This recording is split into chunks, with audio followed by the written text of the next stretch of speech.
Trane XE1100 heat pump.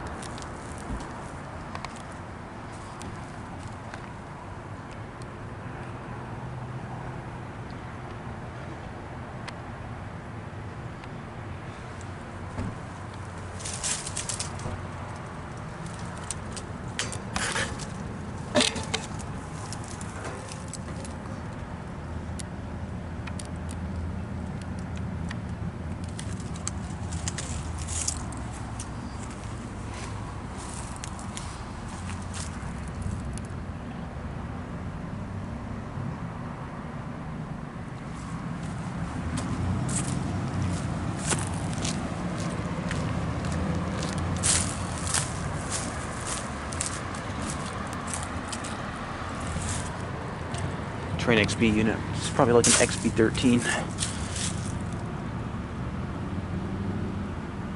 It's a 5-ton. Yeah, these are both heat pumps. And believe it or not, it is 60 degrees right now. It's been pretty mild lately. Tomorrow I am going over to Florence to see my grandparents.